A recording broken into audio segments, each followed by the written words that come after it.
gentlemen, and welcome here to the Flatout Racing Network's coverage of race number 11, playoff race number 2 of season 60 of the Rolling Thunder Gaming Talladega Challenge Series. We're back after a hiatus. We ended up having 2 weeks where we did not bring you coverage of this series. Unfortunately, right in the crux, really, of the season. The last regular season race to set up our playoff grid, and of course the first playoff race to see who would maybe have themselves an automatic ticket into the round of 8. But we are back. We are here under the lights at Burt Screwdriver's Raceway, and we're ready for our first elimination race of the playoffs here in season 60. I'm Seth Cole, flying solo here tonight. Unfortunately, my broadcast colleague Michael Norman is working this evening. Something that is not working is our original streaming software. So you're going to see a bit of a not quite up to par in terms of the graphics department here tonight, but hopefully the racing will, well, I can't say hopefully, we know the racing will be just as good as it always is, and hopefully the broadcast that you see tonight is at least somewhere in the same zip code as what you normally see here on FRN. Now, as I mentioned, we were off for 2 weeks in that very important end of the regular season, beginning of the playoffs, but fortunately, thanks to the admins of RTG, we do have a recap of what went down in preparation for tonight's race. 15 drivers are in the hunt for this championship after 12 drivers pointed their way in, and 3 drivers made their way in with a victory and being inside of the top 20 in the point standings. We kick things off with the 9th race, the final regular season race right here at BSR. It took us 38 laps up to the second round of green flag pit stops for the first caution to come out. Jerm Lewis, Greg Palmer getting into it. You saw a number of drivers coming down pit road were not able to take service because the caution came out. They had a loss of track position, had to try and bounce their way back. A couple of laps later, lap 49, the big one strikes. A lot of drivers collected up in this one, including Brian Schilling, who was already locked in. Chuck McClure, who had to stay in the top 20 in the points for his win to count towards a playoff position. A lot of drivers who came into this race pretty secure collected up in this one, but other drivers that really needed a good run, including the driver right there, center of your screen, Kelly Causey, was not necessarily a must-win situation, but needed some points. Jessica Shelton was already locked in on points, but an engine failure for her on lap 54. Look how everybody's able to make their way around her. Some contact between herself and Jeremy Jeffries, but they kept it pointed straight. No big wreck as a result of that. Jess was running in the 6th, 7th position right up there at the front of the field, but fortunately it was a single car incident. And then this right here, lap 59, Ron Hagelin catching some air after he gets into it with Glenn Harris in the 8. Those drivers would end up being towards the rear of the field. I believe Ron Hagelin was in a must-win situation. You saw Ken Roberts back there in the 55. He, a former winner this season, but not high enough in the points, even with a win for him to make it in. Here was the pass on lap 64. Highline led by Craig Hagley, making his way past Joe DeSpirito, moves down to the inside, and that would be the move that ultimately would get him to the checkered flag by half a truck length over DeSpirito to capture the win. A must-win situation for Craig Hagley, and he locks himself into the playoffs with that checkered flag. He, along with Mark Paglia and Chuck McClure, ended up racing their way into the playoffs. You fast forward to the first playoff race. Lap 59, the first caution we had. Green flag all day. Execution on pit road was important, but Bob Seminara caught up in that one. Playoff contender. Right there, another playoff contender. The 38 of Rodney Sullins getting a piece of the action, along with the 338 of JT Mayhew. A lot of drivers ended up not getting the runs they were looking for in the playoff opener, but Joe DeSpirito, second the week before. This time, he's going to edge out Jeremy Jeffries, and he's going to pick up the victory in playoff race number 1. He is the only driver coming into tonight that absolutely knows for certain he is going to be battling in the round of 8. Everybody else, they're either going to look to point their way in, or maybe we'll have one of the remaining 14 playoff drivers go to victory lane here this evening. Those playoff drivers are as follows based off of where they are in the point standings at the conclusion of race number 1. DeSpirito is the points leader. He, of course, as well was the regular season champion. Rodney Sullins, 9 points back in second. Brian Schilling is third, 14 points out. Jeremy Jeffries sits fourth after his runner-up finished last week. He's 22 points out of the points lead. Greg Palmer, he is fifth, 37 points back. Richard Martin, sixth. He is 39 points back. Bernie Mobbs, he is currently in 7th, 41 points out, and right now on the hot seat in the 8th position is John Godfrey. He is 51 points behind the points leader, but more importantly, only 2 points ahead of 9th in the standings, that being Jessica Shelton. Chuck McClure sits 10th. He is 4 behind the cut line. Josh Metallic is 11th. He is 6 points behind the cut line. 8 points behind the cut line in 12th is Mark Paglia. Bob Seminara, we saw him have that spin on the back straightaway in the first playoff race. He's 13th in points, total of 12 points back. 14 points back is Craig Hagley, our winner from couple of weeks ago in the regular season finale. And Tim Nofsker, who missed last week's season opener, he is currently sitting 29 points back. Could be a must-win situation for the driver of the 088 here this evening. Nofsker, I understand, was also not expected to be in tonight's race, but he is, so he's got a shot of moving on to the round of 8. Jessica Shelton gets the pole position for tonight's festivities based off of the random qualifying. And we'll take a look at the starting lineup here this evening. I believe 33 drivers by my last count. Going to take the green flag here in playoff race number 2. So as they get ready to roll off, Jessica Shelton will share the front row with Josh Metallic. Row 2 is going to find Mark Paglia and Terry Bombard. Ken Roberts is going to make up row number 3 with Jeremy Jeffries, Greg Palmer, and Joe DeSpirito, the only driver at this point locked in to the round of 8. They're in row number 4 with Brian Rawson and Chris Emery, completing the top 10. Gentlemen, start your engine! There's your command to fire them up as they'll roll off behind the Flatout Racing Network Chevrolet Silverado Pace truck. Let's go further back through the starting lineup. Craig Hagley, our winner from a couple of weeks ago. He'll share row number 6 with JT Mayhew. Bob Dixon alongside a must-win situation. Tim Nofsker back in row number 7. Row 8's going to find Cy Jones completing the top 15. He'll be alongside of Wiley Coate. Row 9 will be Brian Schilling and Donnie Garrett. And then completing the top 20 will be Grant Wesley and Kelly Causey. Dante Rickey, he'll share row 11 with Bob Seminara. Chuck McClure, he's back in row number 12. To the outside of him, Doug Kulik. Row 13 will be Richard Martin. He's joined with second in points, Rodney Sullins. And then back in row 14 is where we're going to find Bernie Mobbs and Glenn Harris. Top 30 will be completed by Ron Hagelin and Jeff Crivello. Jerm Lewis, John Godfrey, and Doug Maluski going to complete the 33 truck lineup here tonight. Godfrey on the hot seat coming in, 8th in points, starting near the rear of the field. Jessica Shelton, the first driver out of the top 8, coming to this one on the pole position. So if we had a live points tracker, you'd probably see once the green flag dropped, Godfrey below the cut line, Shelton above the cut line, but 66 laps of racing here tonight to settle this thing out. Some big names missed out on making it into the playoffs this season. We already know about Ken Roberts, a former winner this year, but not high enough in the points to be able to battle for the championship. Grant Wesley, the defending champion, failing to make the playoffs this season. And two-time winner last year, Kelly Causey, not in the playoffs this season either. So a lot of big names that could be the X factors here tonight. They're just out there to get checkered flags by the time the season comes to a close. They're not worrying about points. They're not worrying about playoffs. They're not worrying about a championship. So they've got free reign here tonight to race it up with the drivers that have quite a bit to lose. Who's going to join Joe DeSpirito in the round of 8? We're going to be finding that out here as Jessica Shelton and Josh Metallic are going to bring us down through the tri-oval. It's good to be back here on FRN. Good to be back here with Rolling Thunder Gaming's Talladega Challenge Series. And the green flag is out in playoff race number 2.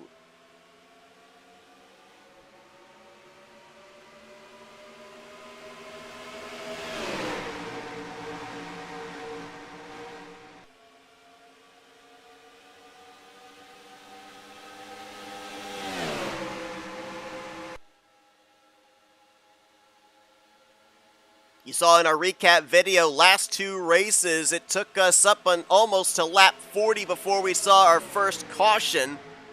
Will we end up seeing a continued trend where it's a long green flag run at the beginning, making pit road maybe the most crucial point of this first round of the playoffs?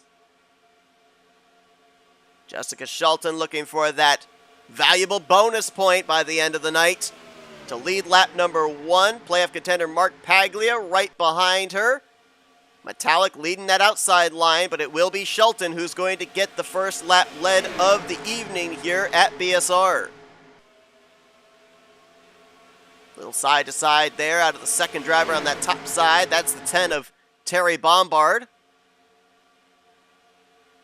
Doesn't look like it's too bad right now, but it might be checking up that outside line just a tad. Inside line's got the momentum down the back straightaway. Paglia might be clear for second. Ken Roberts, that bright green Mountain Dew number 55, clear into third. And there's last week's winner, Joe DeSpirito. You can kind of lump him in with the drivers I mentioned like Causey and Wesley who aren't in the playoffs. Joe DeSpirito, he can race aggressive here tonight. Because even if he DNFs, even if he parked it right now, he knows he's moving on to the round of 8 for the playoffs here in Season 60.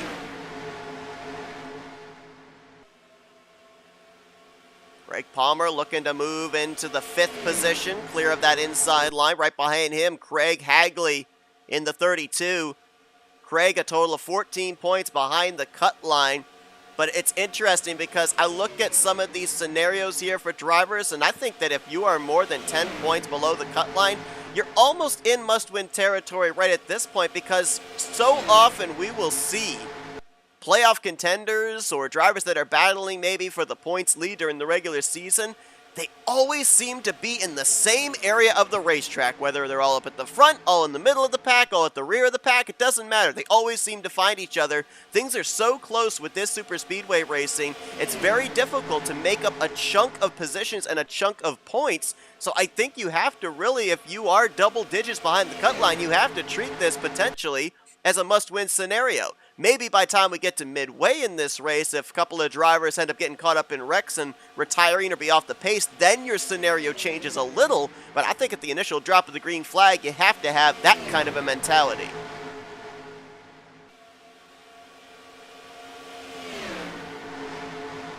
Jessica Shelton has got some things to race for here tonight as well. The bracket challenge still going on, the bracket series. Joe DeSpirito right now sitting up there at the top of the winner's bracket, awaiting what happens down the loser's side of the bracket. Tonight, round 6 on the loser's bracket. Jessica Shelton taking on Ronnie Sullins, and Bernie Mobbs taking on Chuck McClure. The winners of those respective rounds will face each other next week, and then in 2 weeks' time, they go up against Tim Nofsker. The winner of that battle will then go on and face Joe DeSpirito up on the winner's side of the bracket. So Joe's got a, 2-week bye, I believe, because of that? Now, they were trying to get an outside line going. There's even a third line forming there being led by Dante Ricky, but it stalled out both the outer lanes, and the inside line is reaping the benefits of it. Top 7, now 8, I believe, on that inside line are clear. Back to Jeremy Jeffries or Bob Dixon. And I think they're just going to continue to hug that yellow line all the way around this 2.66 mile super speedway until that outside line starts to get some momentum back. So looking at the scenario I just put out about potentially having to treat this as a must-win situation, who are some of the drivers we're looking at that might have to have that mentality? Tim Nofsker is obviously one after missing last week's first playoff race, but I think you could also throw Craig Hagley, Bob Seminara, maybe even Mark Paglia into that mix. 8 points below the cut line doesn't seem like much, but it's the Talladega Challenge Series. Things are super, super close when it comes to racing and when it comes to points. 8 points is not necessarily a guarantee that you're going to make up that. But for the moment, Mark Paglia running right behind Jessica Shelton, content to run in that second position. You got a couple of Fords, 1-2. You've got the Ford F-Series of Paglia pushing the Ford Raptor of Shelton. And then it's Chevy with Roberts, Despirito and Palmer, and then another Ford in Craig Hagley, currently in the 6th position. Jeremy Jeffries jumping up to that second lane in front of the 6 of Brian Rawson, trying to get something going. Bob Dixon's going to move by him on the inside line to slot into the 7th position for the time being, although that second line is getting some momentum, and look who's a part of that. The 088 of Tim Nofsker, yellow truck, 3rd on that outside line.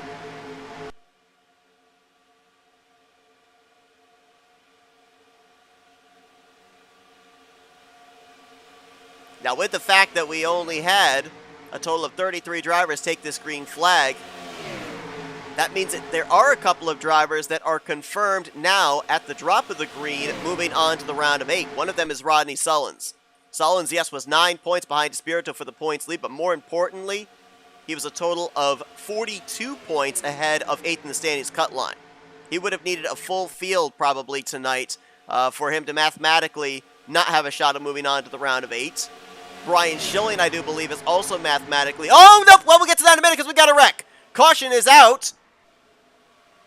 Oh, big hit there. That, I believe, was that Maluski, I think, that just went up and over after a shot from Kelly Causey. Brian Schilling's going to try and get Maluski turned back up on his wheels, and he'll succeed. Oh, Tim Nofsker. Does not look like Nofsker will be advancing out of the first round. That's a lot of damage on that truck. Brian Schilling, I was just mentioning him. I believe he is mathematically locked into the round of 8, as he was a total of 37 points ahead of the cut line coming into this one. He would have needed 5 more drivers in the field tonight for him to mathematically fall out of the top 8. Josh Metallic. It's hard to tell what the damage is on that machine. He was 11th in points, 6 points behind the cut line.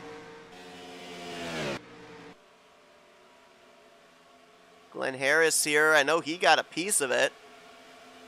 And he's running ahead of the 17 of Chuck McClure. Oh, McClure was in it. You see the back bumper damage there. The Gentleman Jack Chevrolet Silverado. McClure 10th in points coming to this one, 4 points behind the cut line. Just caught it out of the corner of the screen. The wreck starting, though I do not know who it started with. Undoubtedly, I think you're going to have probably all of your leaders coming down pit road here, taking the opportunity to pit under caution, then under green. We're halfway through a fuel run, so let's drop back and take a look at a replay of what happened.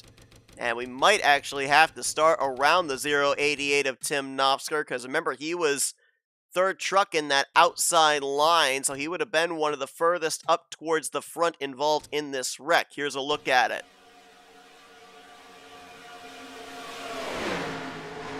Oh, it looked like maybe some bumper grab there between Nofsker and maybe the back bumper of Brian Rawson. Camera angle right there made it a little tough to tell. There you see Schilling flipping Maluski back over. Terry Bombard involved in the 10. We'll get some more camera shots. Pick out your favorite driver, see if they got through. This was up towards the very front of the field. Let's see if the alternate camera angle will give us an idea as... Yep, right there.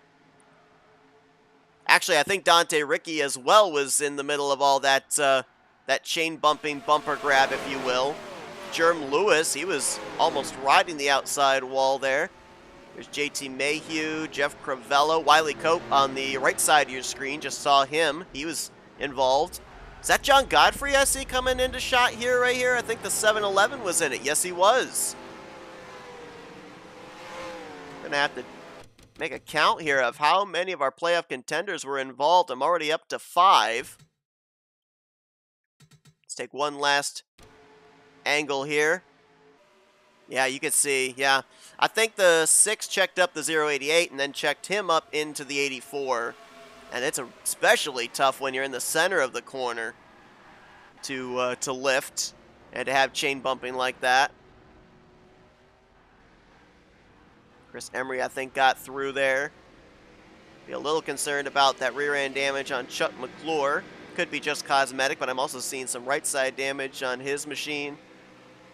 Here's the 7-Eleven of Godfrey. Looks relatively clean. Might have had just a harmless spin, but the biggest driver to have concern about would be Tim Knopfsker, who was definitely in a must-win situation coming into this to advance into the round of 8. Does not look like that's going to be the case, as a lot of damage on his machine here within the first 10 laps. And it appears that Knopfsker is back in the garage area. And so that is the proverbial nail in the coffin, if you will, for Tim Knopfsker's hopes of advancing into the next round of the playoffs, as Bob Seminara, Dante Ricky Side Jones staying out. Seminara going to get that valuable bonus point there for a lap led. That could be very important for the driver 13th in points. Of course, trying to recover after the poor performance he had in the first playoff race. And that should turn the lead over to Jessica Shelton for the upcoming restart. Yeah, if we go back to the first playoff race, a lot of drivers, a lot of playoff contenders did not start off the postseason the way they were hoping. Craig Hagley finished down in 29th, John Godfrey in 27th. Seminara, who I just mentioned, finished off the lead lap in 24th. Mark Paglia 23rd.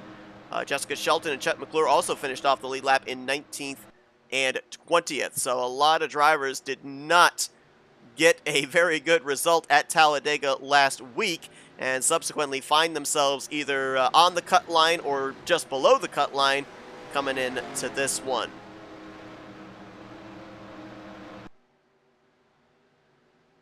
Drivers figuring out which lane they need to be here for the upcoming restart. Knopfsker, the only driver out of the race after that caution. He'll get credit for 33rd place here tonight. Appears we're still waiting for Dante Ricky to leave pit road. I believe he's done so now. He'll be starting towards the rear of the field, along with Seminara and Side Jones, who elected to come to pit road under the second lap of caution. Should point out the John Godfrey situation.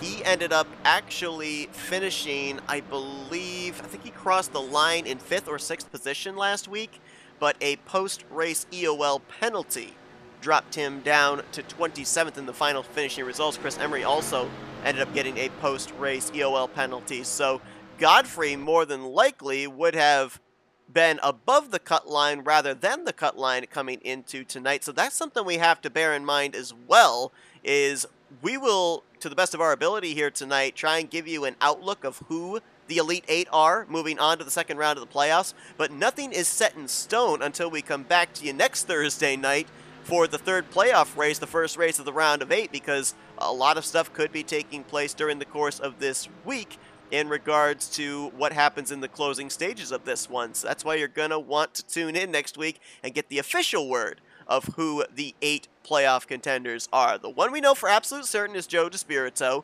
and as I just was stating before that wreck happened, Rodney Sullivan's Brian Schilling are both also locked in on points. Jeremy Jeffries, he's got a shot tonight of getting himself locked in if 4 more drivers retire out of the race.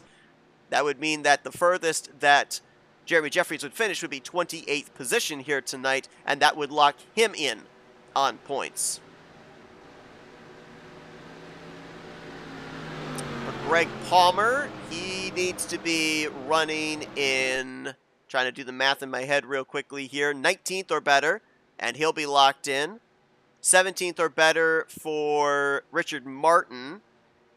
15th or better for Bernie Mobbs. And then John Godfrey, being the cut line driver, I'm not even going to go into all the different scenarios that he needs to have, because it obviously also depends on drivers below him in the playoff standings as to where he would be if he were to advance or not. As of right now, John Godfrey, collected up in that incident, is running behind a few of the drivers that he needs to worry about below him, including your front row, Jessica Shelton and Mark Paglia. Shelton was 2 points back coming tonight. Paglia was only 8 points back. So as things are scored right now, both of those drivers are above John Godfrey in the playoff standings. I believe Shelton right now would hold the final playoff position on points as they currently run. Jess has led every lap but one, that being the one that Bob Seminara led here under this caution period. And she's about to lead her 12th lap of the night as she'll get ready to get us back underway. Paglia will line up to her outside. Joe DeSpirito third. Ken Roberts fourth. Greg Palmer completing the top five. Then Jeremy Jeffries, Craig Hagley, Brian Ross, and Donnie Garrett, and Grant Wesley. That is the top 10. Green flag back in the air. Lap 14 on the board. Lap 13 comes to a conclusion.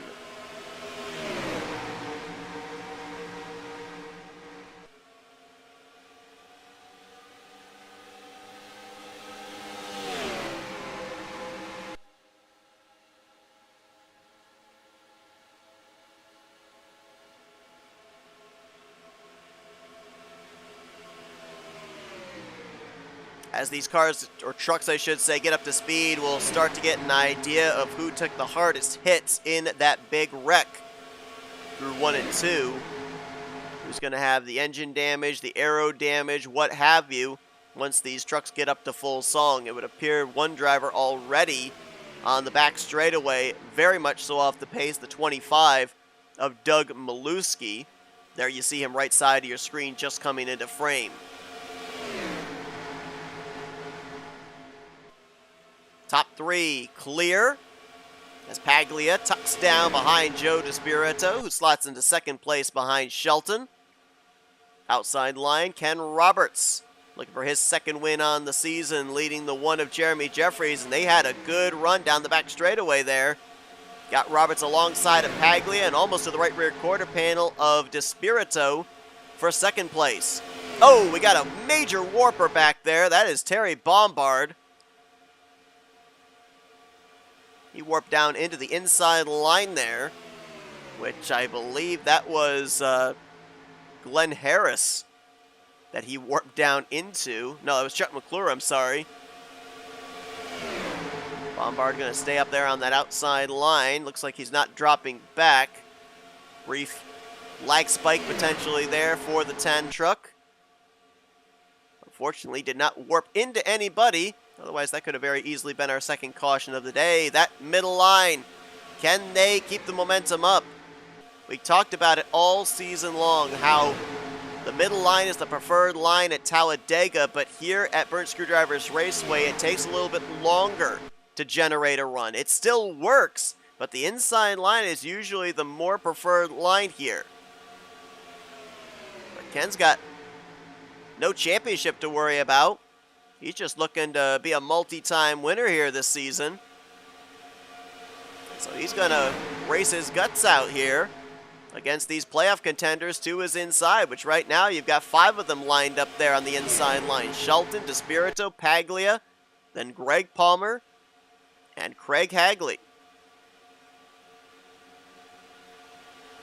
Craig looking for back-to-back victories here at Burnt Screwdrivers Raceway. Last time these drivers were here was that regular season finale where he went to victory lane to secure himself a spot via win into the postseason.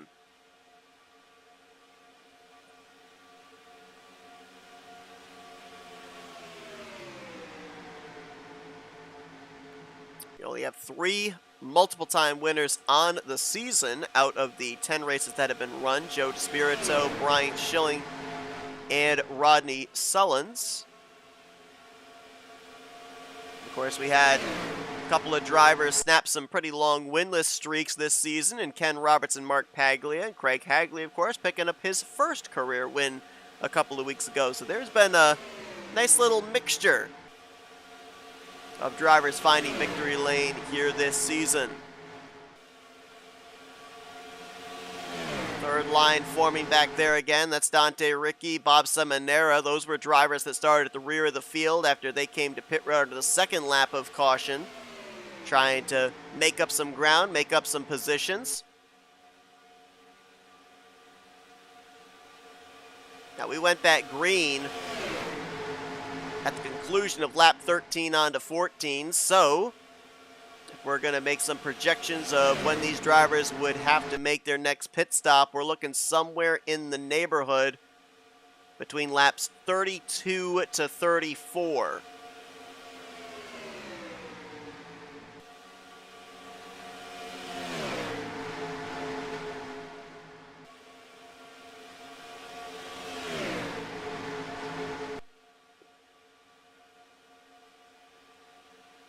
Jeremy Jeffries slicing and dicing back there. He's going to put Ken Roberts up to the outside line. Now he'll tuck back in with the 55. That shuffled out Brian Rawson in the 6.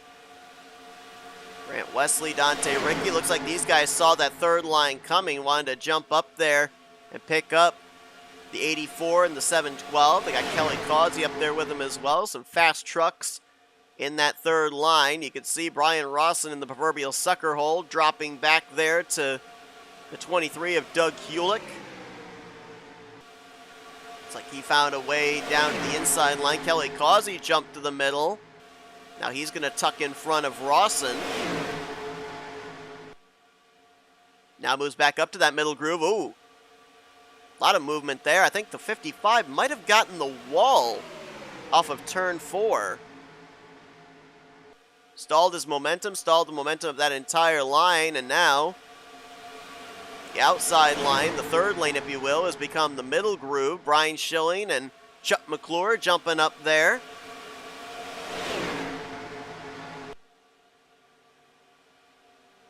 Hearing an idling engine up ahead, I would assume that is the 25 of Doug Maluski, who's right now on the tail end of the lead lap, but he is running lap times about 6-7 seconds slower than the pack, and they are reeling him in very quickly. I would say in the next maybe 2 laps, they're going to have caught the 25 and will probably put him a lap down. 32 drivers still running, only 1 driver out of the race, that being Tim Nofsker, and all 32 at this point in time on the lead lap. That will obviously change once the 25 is put -1. Just joining us, we ended up having 1 caution so far, and Doug Maluski has retired out of the race, so they actually will not encounter the 25 now. But we had a big one over in turns 1 and 2. Several drivers involved, 1 casualty as a result, that being Tim Nofsker, who was the furthest down of the 15 playoff contenders in the playoff standings, a must-win situation, and he will not be advancing into the round of 8.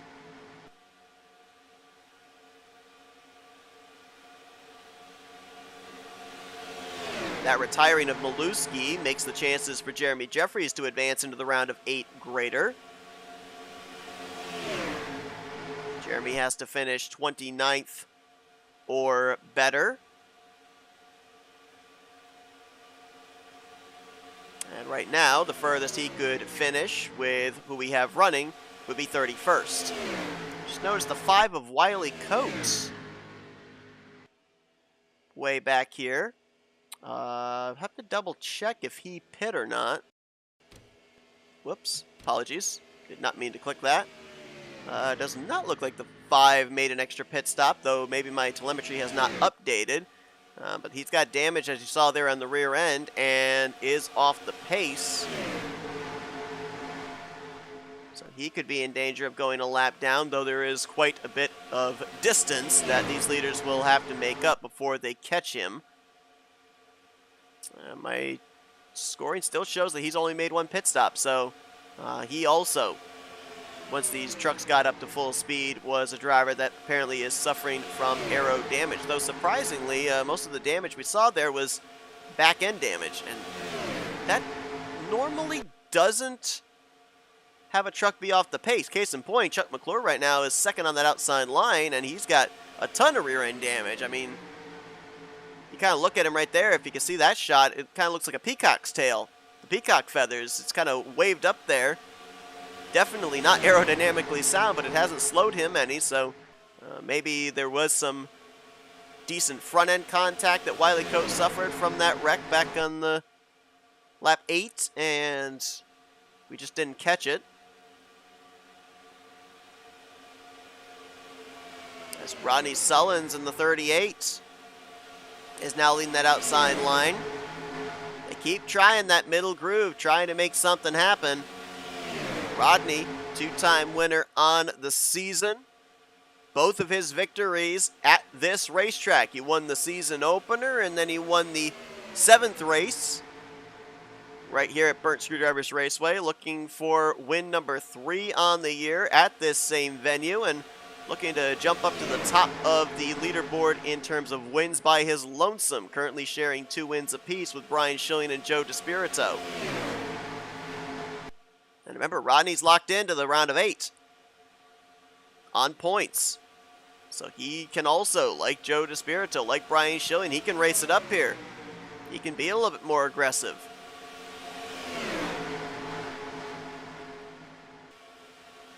Rodney Sullins will look to back up his victory in the season opener of Season 5 of the Talladega Nights Shake and Bake Series this Saturday night. We'll bring you coverage of that one at Talladega Nights Super Speedway, Saturday evening at 9:15 Eastern. Sure to tune in for that one. We appreciate everybody that's tuned into our coverage here tonight. Playoff race number 2, race number 11 of season 60 of the Rolling Thunder Gaming Talladega Challenge Series. If you're enjoying what you're seeing, be sure to hit that like button on this video. It helps us out a ton. If you're not already subscribed, hit that subscribe button. And also, I don't know if they have the feature for PC. I know they have it for phone. Hit that bell notification. That way you know every time we go live, including this Saturday night and next Thursday night when we begin the first race of the round of 8 for these Talladega Challenge drivers. We're going to be back at Talladega Super Speedway for some daytime Super Speedway action, setting up potentially our first locked-in Final Four contender. That is, if a playoff driver goes to victory lane next week.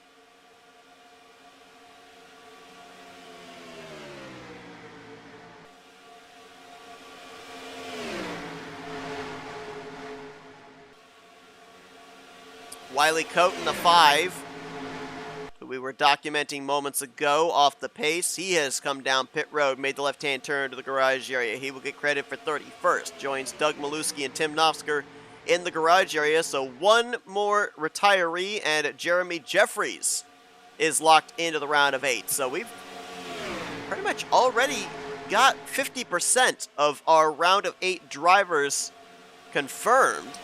Now it's a matter of who makes up that final 50%. Right now, Jessica Shelton looking like she could very well be one of those drivers, as she has led 19 of the completed 28 laps after starting on the pole position. We might be having some drivers considering coming to pit road around this point. We're around that time that I was talking about lap 32 to 34. Yeah, here comes Bob Dixon and Brian Rawson in. So I'd say a couple more laps and you're going to see most of your leaders on pit lane. Joe DeSpirito in second place has led 8 laps, and the only other driver that's led a lap today is Bob Seminara, who's done a good job after he started out back on the only restart of the evening. Started back, I believe it was around the 31st, 32nd position, and he is up here inside of the top 10 in 8th. But remember, we showed you with that recap video of the last 2 races. Took until lap 38 for the first caution 2 weeks ago, and lap 59 for the first caution last week. Pit road and green flag pit stops played a huge factor into who was going to make the playoffs first off, and then who was going to be in what kind of a scenario coming into this elimination races. Got a plethora of drivers hitting pit road here at the conclusion of lap 30. Chuck McClure, Donnie Garrett, Dante Rickey, Ron Hagelin, Chris Emery, Doug Hulick, Richard Martin, Cy Jones, Jerm Lewis amongst those. Got a couple of playoff contenders that were in that group. Richard Martin and McClure amongst them. You have to think Shelton might be one of the ones on pit road this time after leading a majority of this stint. We'll see who else is going to be coming down with her. Yeah, looks like a lot of room being given to that inside line by the middle line. Oh, we got a lot of drivers. Oh, we got a wreck. Grant Wesley into Brian Schilling. Paglia's hit the inside wall, and the caution is out. Bob Seminara is involved as well, and these drivers cannot take service. They're going to have to go through pit road. They cannot stop, or they will end up receiving a penalty. Paglia facing the wrong way there on pit road. He'll get it turned around. Seminara's still taking service, though. Shelton looks like she's going to take service. Roberts and Jeffries, did they make the commitment line? I don't think they did. Grant Wesley, the turtle wax colors on the hood of his Menards Toyota Tundra tonight. And Brian Schilling getting together. The reason for this second yellow flag.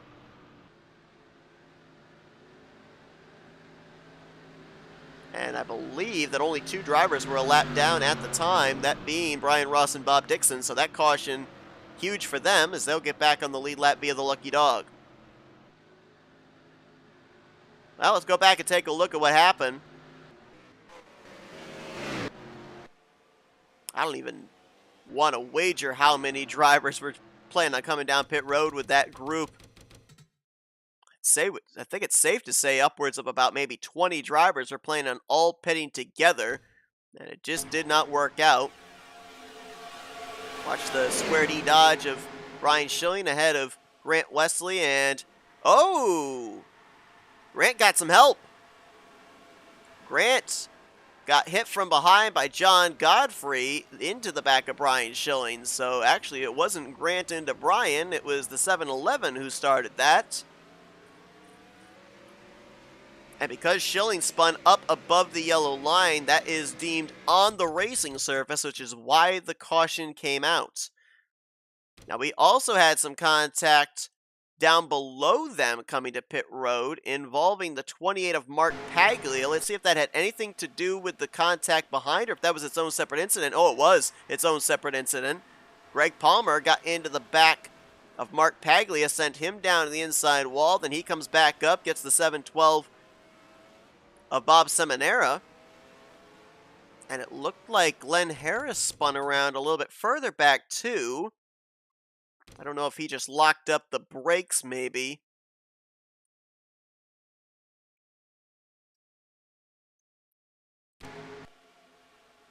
Yeah, I don't think he hit anybody. I think he just locked up the brakes. Yep. Bernie Mobbs did it as well. Rodney Sullins came to a stop.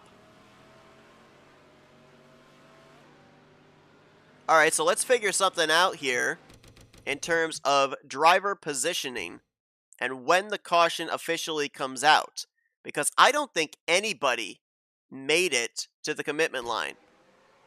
All right, so we're going to come back here, and there you see the lights are on the FRN Chevy Silverado Pace Truck. Let's go back here and see. There's commitment cone. Nobody's there. Nobody is anywhere close to crossing over the commitment line. And yet, we know the 9, the 24, the 712, the 1 all took service on what I could only assume would have been a closed pit road. I don't know why they took service and didn't just pass through. But we'll see what the end result's going to be because of this. Because I would have thought that they would end up getting an EOL penalty as a result.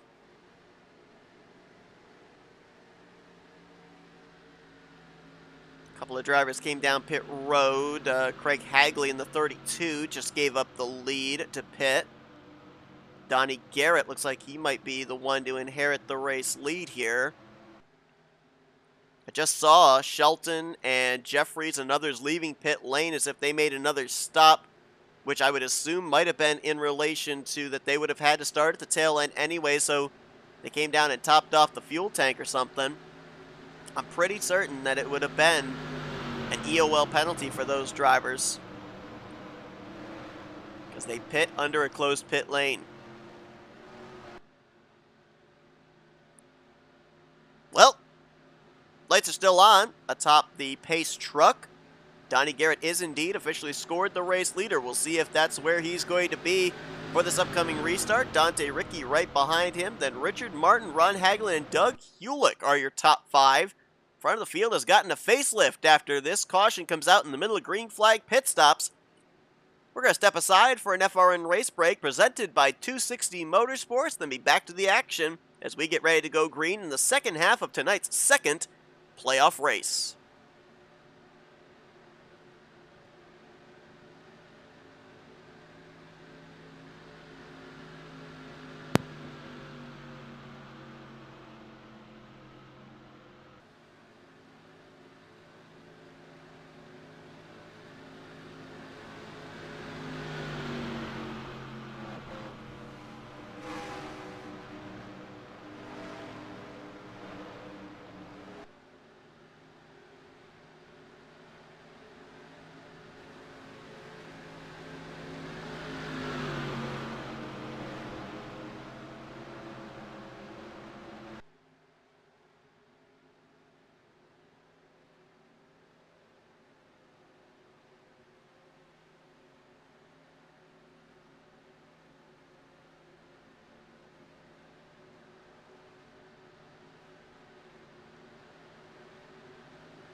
getting ready to go back green.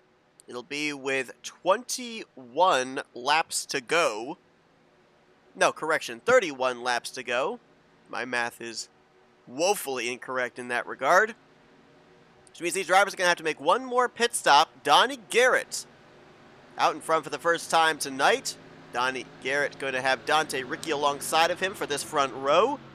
Richard Martin, who came into this race 12 points above the cut line. Good track position for him after everything that just took place.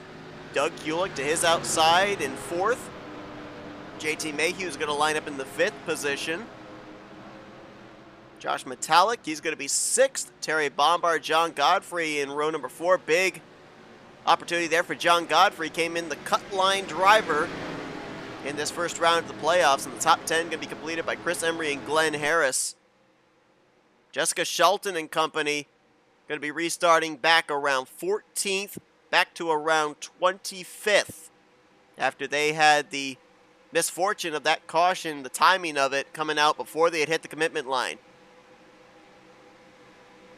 This stint's going to be a very important one because, as I said, one more pit stop still to go, and if we run this stint completely under green, some drivers are going to maybe be able to take on just a can of fuel. Other drivers, if they use up too much fuel, they're going to have to take a can and a half, and those precious seconds could be very important, potentially on the final pit stop, as we are back underway for our second restart of the night. Bob Dixon and Brian Rawson were the Lucky Dog recipients. So all 30 drivers still running are on the lead lap, all in this lead pack, and to my knowledge, up to speed.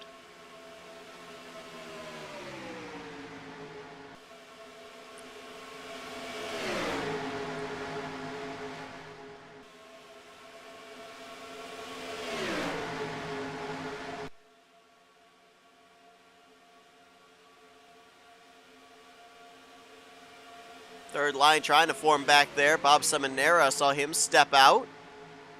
As Richard Martin going to try and get up there to the outside of Donnie Garrett for the race lead. DeMar, who you would think would be on the defensive coming into this race above the cut line in the playoff standings, he's on the offensive. Looking for that first win on the season, and he may get pushed to the front here. I believe he is clear, courtesy of a big shove from Dante Ricci and Doug Hulick. Nothing runs like a deer, and Richard Martin has run to the point.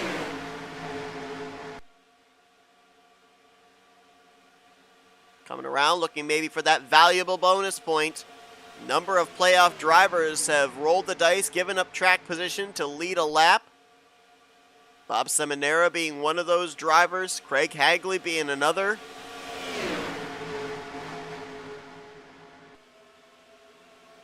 And now Richard Martin, add him to the list that have led a lap so far here this evening, as Dante Ricci stays glued to his back bumper. Doug Hulick there into third. Josh Metallic in the fourth position, trying to clear himself in that middle line. Josh was caught up right in the middle of that big one for our first caution of the evening. It's taken him some time to make his way back up here into the top 10, let alone now the top 5. But the timing of that yellow flag worked out perfectly for him. Metallic trying to point his way into, or win his way into the round of 8. 8 points behind the cut line coming to this one, and John Godfrey has gotten stuck in the sucker hole. He was up there in the top 10, but unless he's able to find a place in line or get some help in that middle groove, he's going to be outside the top 10 by the time we get over here to turn number 3. Oh, big hit! Rodney Sullins. Oh, we got some trucks up and over. Donnie Garrett is one of them. Joe DeSpirito is another. And the entire back straightaway is blockaded. Garrett is still on his side. Finally, that truck comes back down on all 4 wheels. Sullins was the first truck I saw out of shape. I don't know if he got a bad bump on the backstretch or what. Shelton was in that. DeSpirito was in that. Crivello. Just about everybody back outside of the top 6 or 7. I think got bits and pieces, but cut the whole back straightaway, as wide as it is, even with all that apron down there, was completely blockaded up. Just about every available escape lane was clogged.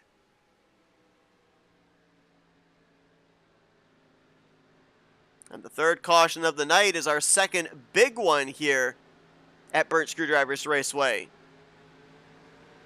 Let's go back and take a look at what happened. Donnie Garrett smoking.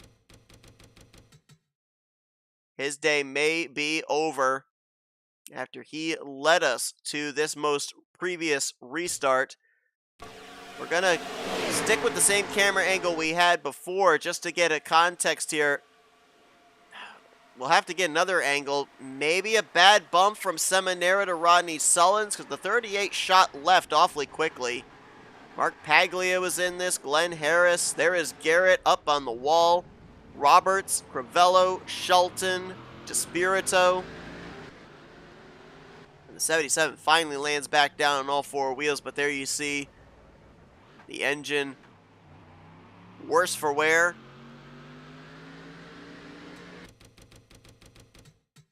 We'll try and see if we can get another camera angle here, but we might have to actually go to an aerial shot. Let's take another look. There's a lot of movement there. Now, that post is not in an ideal area. Dante Ricci moved up to lead that third line. Doug Hewlick was second in that lane. It kind of just looked like the first, second, third, fourth trucks in that outside line. There was a lot of movement. There might have been a little checkup, and there might have been an uneven bump. Well, no post is going to block the view up in the sky, hopefully. So let's get an aerial look at what happened here. Let's see if we can slow it down as well, get a more in-depth look. So watch the trucks on the top side there. Sullins gives a bump to Hewlick. It almost looks like Sullins goes left before Seminara even gets to him. So I almost wonder, when Sullins gave the bump to Hewlick the first time, it was even. It looked like there might have been a second bump, which looked uneven, as if he was almost into the left rear quarter panel. And I wonder if there might have been a little bit of bumper grab there that then shot Sullins down the racetrack.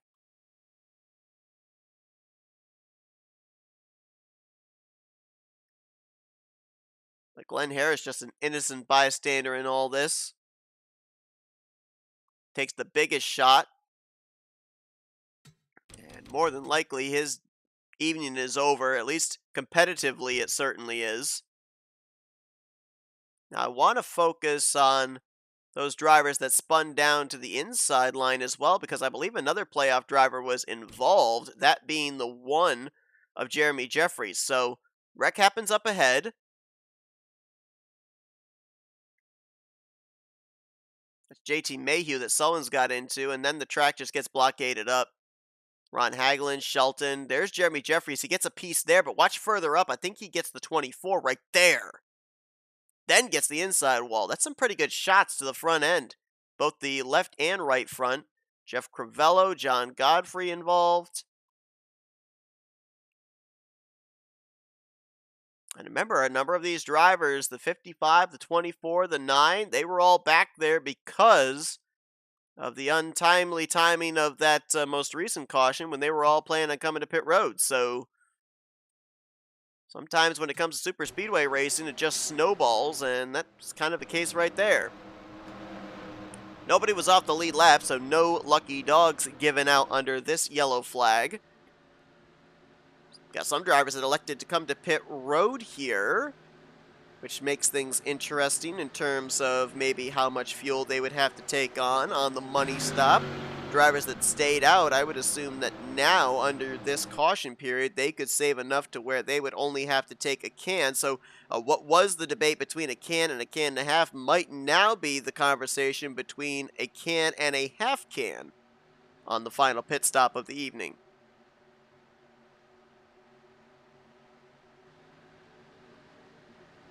Josh Metallic led that last lap, so he is another playoff contender now that has led a lap this evening. Grant Wesley in the 88 being scored a lap down. I have a feeling I know why. I'm hoping I'm wrong. Grant has been plagued with internet issues the last couple of weeks. Maybe a big reason into why the defending champion is not in the playoffs this season defending his crown. And I have a feeling that maybe the internet gremlins have gotten him once again. Tough break there for Grant Wesley, who in the last 4 seasons has won the championship. But it will not be in season 60. Metallic with a little fade as if he was coming to pit road, a little fake out. Nobody else bit up here at the front. You had some other drivers come to pit road a little bit behind, including Jerm Lewis and Chris Emery. And the lights are out on the pace truck, so we'll go back green, lap 44, with 23 laps to go. That is about 4 laps shy of a full fuel run, but I don't think it's too early to talk about this scenario. Potentially the drivers that have just come down pit road to top off the fuel tank, they may not necessarily be planning on racing to the completion of lap 66. They might be thinking about racing to the completion of lap 62 or 63, having a caution that ends the race, and maybe just having enough fumes to coast around for the final few laps of this race. So we'll see. We'll see if that works out for them. Way they'll line up for this restart: Metallic and Richard Martin, the front row. Dante Ricky and Terry Bombard in row 2. Jeremy Jeffries and Greg Palmer, row 3. Doug Hulick making up row 4 with JT Mayhew. And the top 10 will be completed by Bernie Mobbs and Craig Hagley. Jeff Crivello slated to restart in 11th. 12th, Bob Dixon. Cy Jones in 13th. Glenn Harris 14th. John Godfrey 15th. Joe DeSpirito will be 16th. 17th, Ron Hagelin. Donnie Garrett, Chuck McClure, and Chris Emery will complete the top 20. Let's give you a full field rundown. Why not? 21st will be Bob Seminara. 22nd, Mark Paglia. 23rd, Brian Schilling. 24th, Kelly Causey. Jessica Shelton, who's led the most laps tonight, in 25th. Ken Roberts will be 26th. Brian Ross in 27th. Jerm Lewis in 28th. Rodney Sullins will be 29th. He is the last truck on the lead lap. Grant Wesley 1 lap down in the 30th position. All 30 trucks on the racetrack still running. 29 the lead lap. 3 drivers back in the garage area: Wiley Coate, Doug Maluski, and Tim Nofsker. Getting ready for our 3rd restart of the night here at Burnt Screwdrivers Raceway. And Josh Metallic in that Tony Kanaan livery gets us back underway.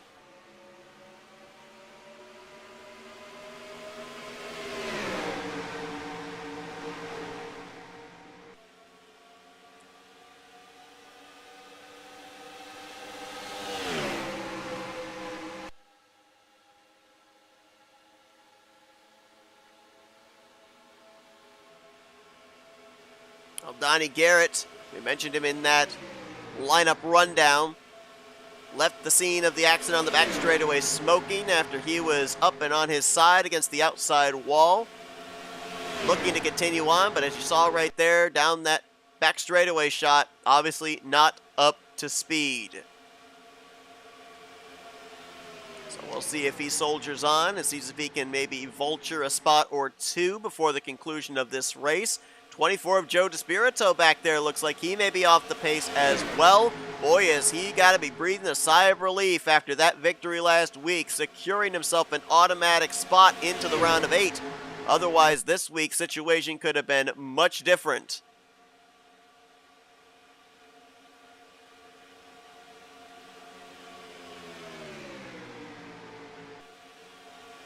Josh Metallic came into this race below the cut line of the playoff contenders. 11th in points, 6 points behind the cut line. out in front, showing the way in this one. Right behind him, Dante Ricky. Dante's kind of been trying to play the X factor here tonight in helping drivers below the cut line. We saw him pushing Chuck McClure earlier on this evening. He was also helping Tim Nofsker in the early portions of this race, now helping Josh Metallic. Maybe trying to help out any one of these drivers that aren't necessarily in a must-win situation, but certainly I don't think would be disappointed with a checkered flag to advance into the round of 8.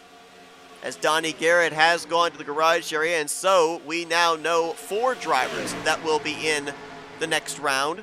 Joe DeSpirito via his win, Rodney Sullins, Brian Schilling, and now Jeremy Jeffries confirmed into the round of 8 via points.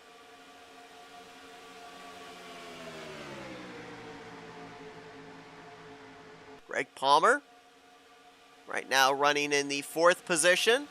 Good spot for him to advance into the next round. Richard Martin, 6th in points. He's leading that inside line. Last time by, he was scored in 7th. We haven't mentioned Bernie Mobbs very much here tonight, if at all. He's the 3rd truck on the inside line right now. That Circle Water Dodge. Last time by, he was scored in 10th.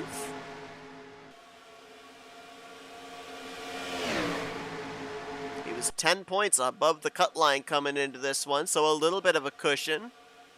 And I guess the reason that the fact of us not mentioning his name here tonight is actually a good thing, because it meant that he's kept his nose clean and stayed out of trouble.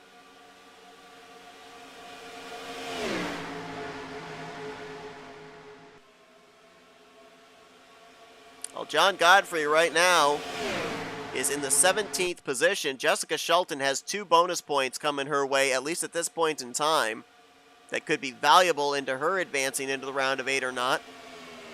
A lap led bonus point, and most laps led, 29 circuits out in front. Now, as of right now, mathematically, that could be bested if Josh Metallic continues to show the way up until the end of the race.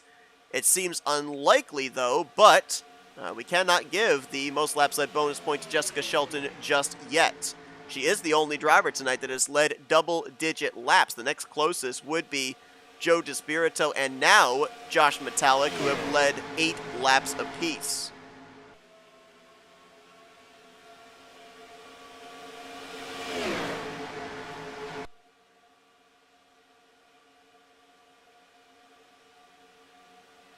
Actually, correction, it would just be Josh Metallic. DeSpirito has not led a lap yet tonight.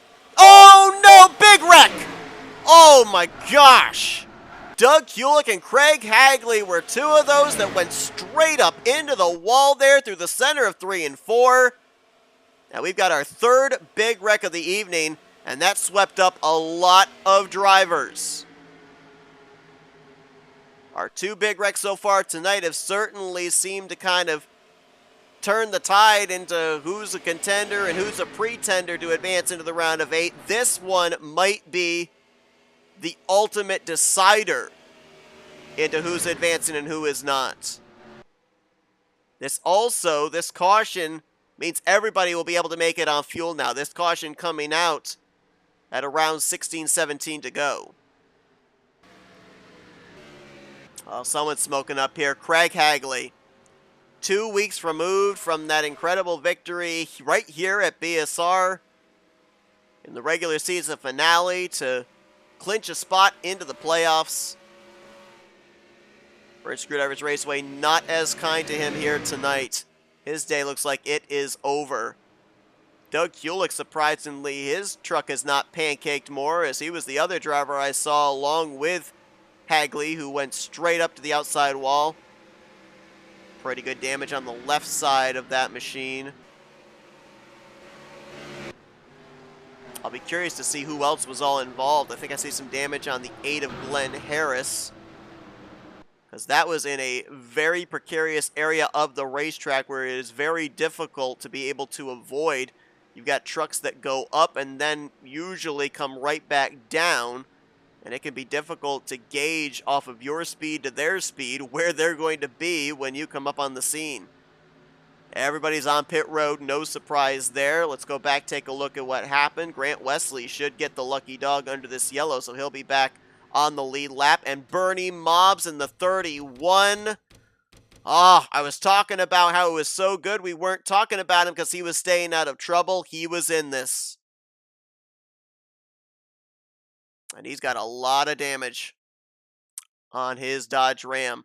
Let's see if we can focus first on the 32 of Craig Hagley. How in the world does this start? Going into turn 3. Bumper grab strikes again. Ron Hagelin was in that as well. Shelton gets clipped late by Jeff Crivello. Ken Roberts, Cy Jones, they're down in the infield grass with nowhere to go. There was another truck down there also. I couldn't tell who that was. Might have been Paglia in the 28. Richard Martin was in it in the 43.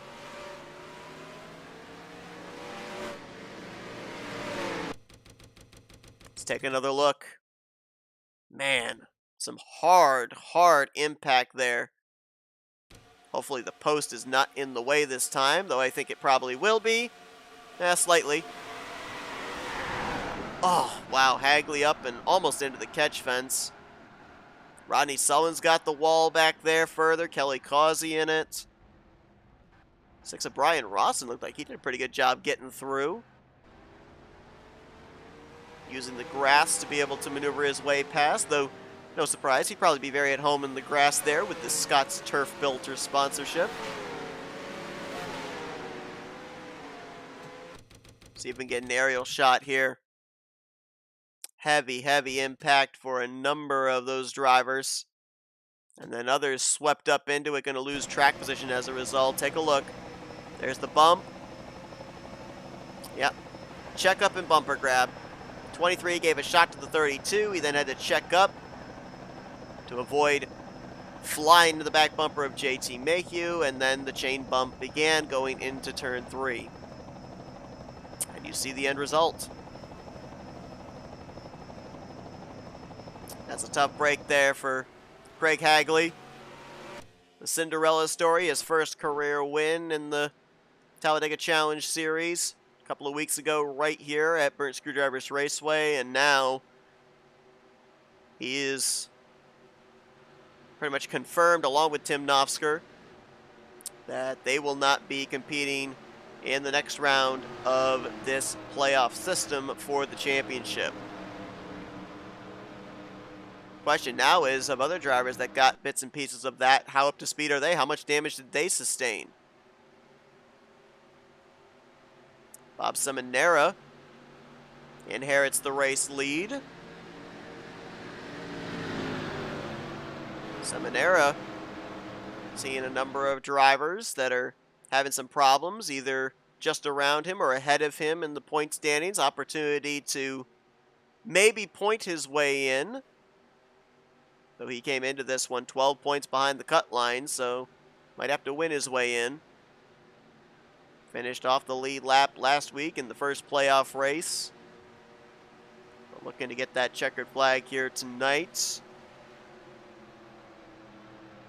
See Grant Wesley lined up alongside of the pace truck. Once the lights go out, he'll be able to go around, get his lap back. He was the only driver off the lead lap. Another driver back in the garage area, that being Ron Hagelin. He'll get credit for 29th. Donnie Garrett, who retired prior to that wreck occurring, he'll get 30th. Wiley Coat, Doug Maluski, Tim Nofsker, the other drivers back behind the wall. The 31 of Bernie Mobbs, as I mentioned, involved in that wreck. I'd be a little bit concerned about how up to speed he's going to be because he did sustain roof damage. So we will see if he's going to be able to stay up with this lead draft or not. Fourth caution of the evening. 3 of our 4 cautions have been big ones. And they've occurred in every area of the racetrack. The first big one was over in 1 and 2. The second was on the back straightaway. And this most recent one was over into the entrance of turn 3 and carried over into the center of 3 and 4. So we've had a caution pretty much in every portion of the racetrack with the exception of the front straightaway. Although, I guess you could technically say that our second caution of the day was on the front straightaway because it was off turn 4 heading into the tri-oval when some drivers made some contact slowing down for pit road entry. So I guess trioval down to turn 1 is the area of the racetrack that has not yet seen action in terms of a wreck so far here tonight. But with the lights out, it's 13 laps to go. Still plenty of time for anything to happen to the benefit or the detriment of our playoff contenders. But if you're just joining us, we know 4 drivers that are going to be moving on to the round of 8, regardless of what happens in the conclusion of this race. Joe DeSpirito, by virtue of winning the first playoff race last week at Talladega, he's locked into the round of 8. And Rodney Sullins, Brian Schilling, and Jeremy Jeffries were able to accumulate enough points, have enough of a points gap between themselves and the cutoff line, that they are now locked into the final 8 via points. The other 4 drivers, I should say, that will join them are yet to be determined. We've had a lot of contenders up here at the front of drivers trying to position themselves to win their way in. Jessica Shelton, Richard Martin, Josh Metallic, Bob Seminara, now the most recent, have all led us to green flags for initial starts or restarts. Josh Metallic as well. But who's going to lead that all-important final lap of the night? 28 drivers running, all 28 on the lead lap after Grant got the free pass. Everyone good to make it on fuel, so now it's you got what you got. Pit road will no longer be a factor. It's going to be everything above this yellow line for the final 13 laps of this evening's second playoff race.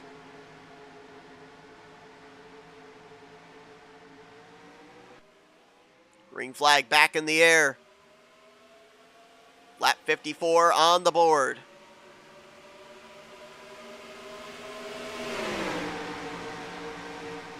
Josh Metallic with a good restart there. Stays alongside of Bob Seminara. Bit of a ways back to Terry Bombard on that inside line. Outside line might have the momentum here down the back straightaway. Dante Ricky pulling right up to the back of the 39. Now Terry has gotten up to the back of Bob Seminara. They'll be almost even going into 3. Little edge ahead for the Geico Chevrolet. More trucks lined up on that outside line. About 9, 10, 11 trucks there, all nose to tail. Only 7 on that inside line. And it will be the outside line prevailing, though, at least through the trioval. Metallic is clear to the front.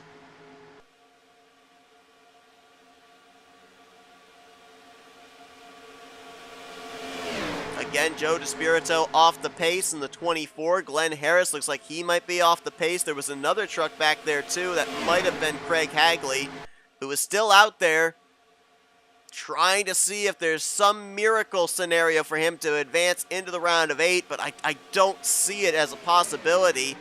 He was already 14 points behind the cut line coming into this one. And there's a lot of drivers ahead of him in the playoff standings that are up here inside of the top 10, even the top 15. Like Shelton, McClure, Godfrey, Metallic, Seminara. I just don't think Hagley has got a shot right now. But hey, if the motor is still running, why not try and give yourself an opportunity? I admire the gusto. We'll see if it pans out. It's super speedway racing. Never take anything for granted.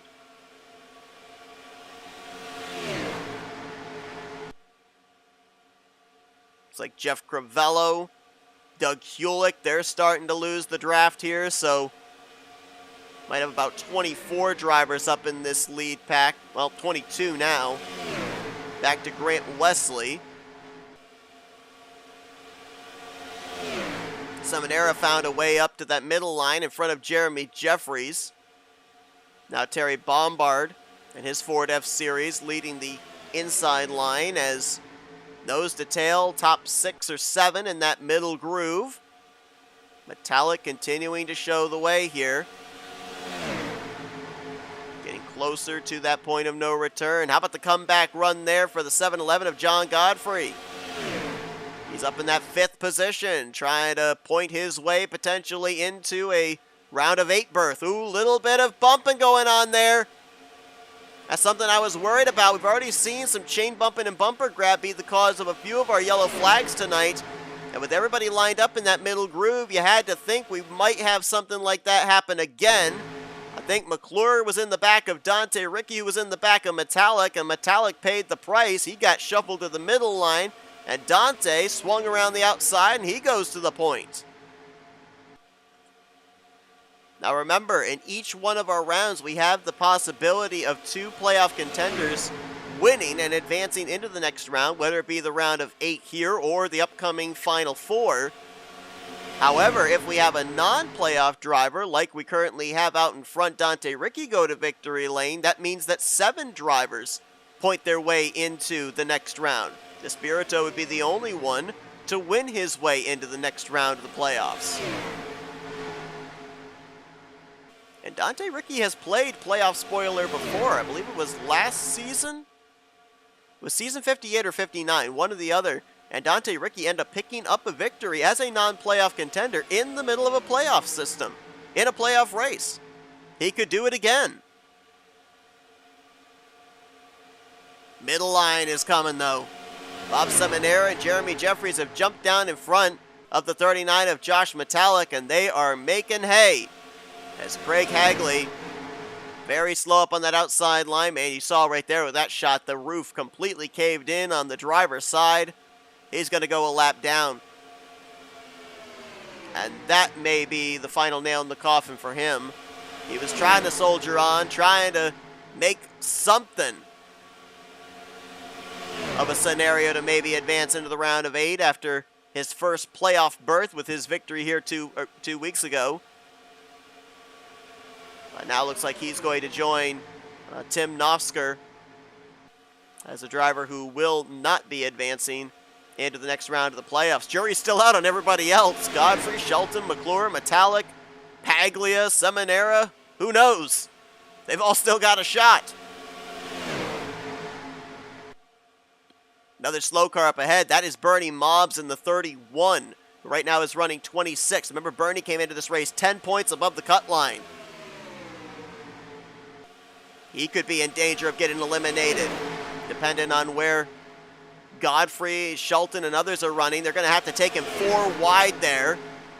Fortunately, it was through the center of 3 and 4. If it had been off of turn 4, it might have been a different story.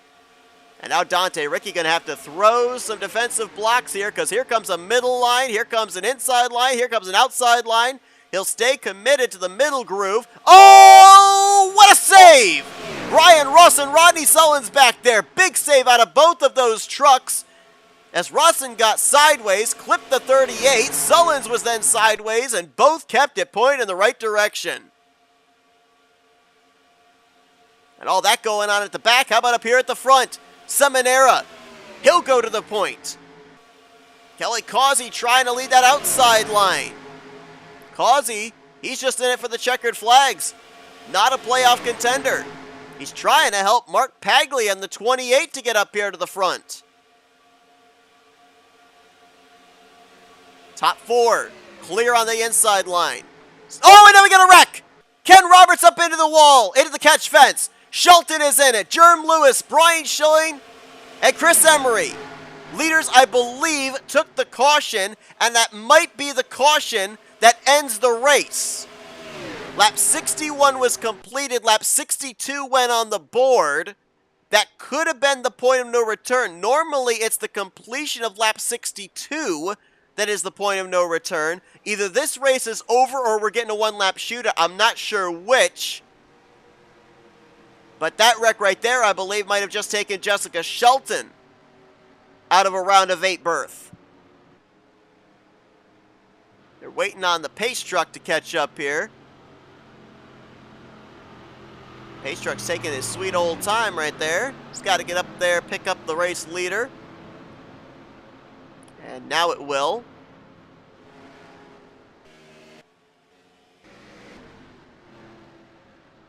Here's what's left of Brian Schilling's truck. Fortunately for him, man, look at that. Radiator's probably pushed in. Fortunately, he was locked in on points. Ken Roberts is already back behind the wall. Chris Emery and Jerm Lewis have also retired out of the race, and there is Jessica Shelton, who slid across the start-finish line on her roof. Shelton still out here, not coming to pit road to repair damage. That says to me that more than likely, assuming this race is going to end under yellow and we will not get that one-lap shootout. Otherwise, if we were potentially going to get that one-lap shootout, I would think she'd probably come down pit road to repair some damage. Oh boy, let's go back, take a look at the replay of this one. The hits tonight have been anything but light. There have been some heavy shots taken, and this one, did I not say earlier, I think that the only place on the racetrack that hadn't seen action was the tri-oval down to the start-finish line? Well, Jerm Lewis. Maybe bumper grab off of Ken Roberts. Down into Schilling, Shelton, and Emery. Roberts' car ended up getting caught up in the catch fence. And Bernie Mobbs driving by, seeing all those positions he's able to pick up. Could be important for driver 31. Let's take another look here through the tri-oval.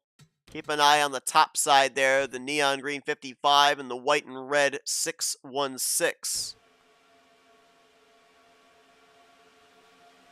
Yep, definitely bumper grab.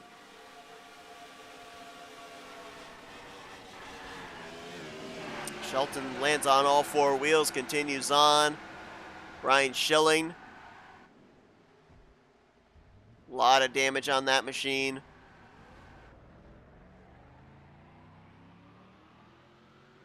Lewis, Emery, and Roberts all collected up. Calling it a night before the conclusion. But Ken Roberts, been a tough couple of weeks for him. Of course, a couple of weeks ago here, was not able to advance his way into the playoffs despite his victory earlier on in the season. And now here 2 weeks later, finds himself up and into the catch fence here through the exit of the tri-oval.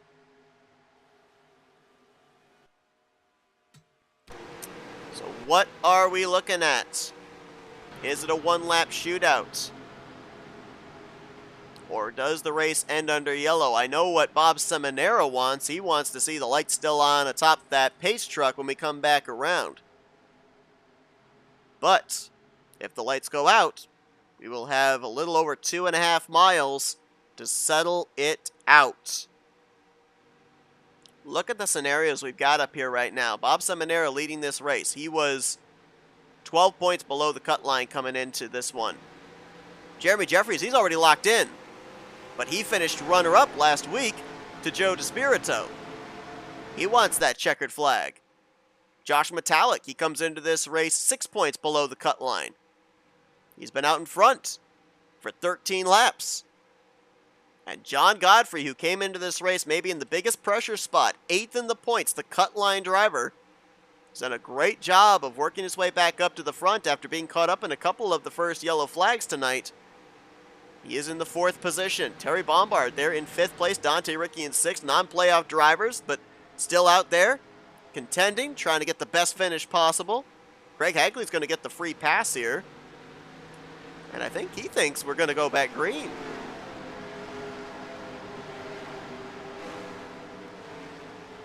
All right, the official list of drivers that we have out of the race after what you just saw in the front straightaway. Chris Emery, he'll get 25th. Jerm Lewis, 26th. Ken Roberts, 27th. Jeff Crivello also retired out of the race. Didn't see that. 28th place is where he'll get scored. Ron Hagelin, 29th. Donnie Garrett, 30th. Wiley Coate, Doug Maluski, Tim Nofsker, 31st through 33rd. Kelly Causey's coming to pit road. Going to shuffle everybody up here. Do we get the lights out? If they stay on, race ends under yellow. If they go out, we get a one-lap shootout.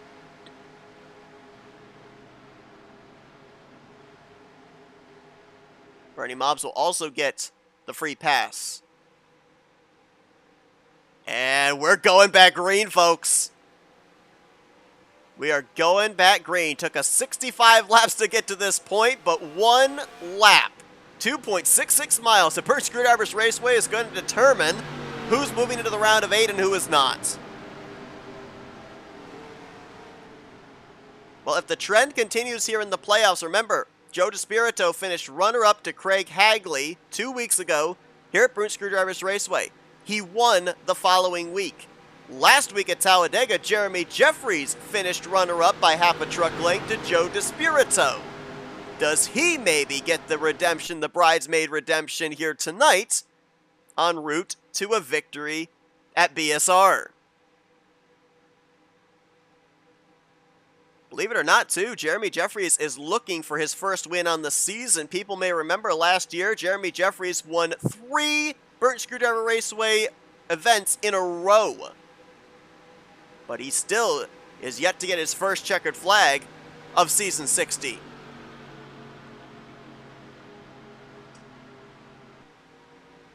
Seminara, Metallic on that inside line. Pretty much must-win situations, I would say, at this point in time.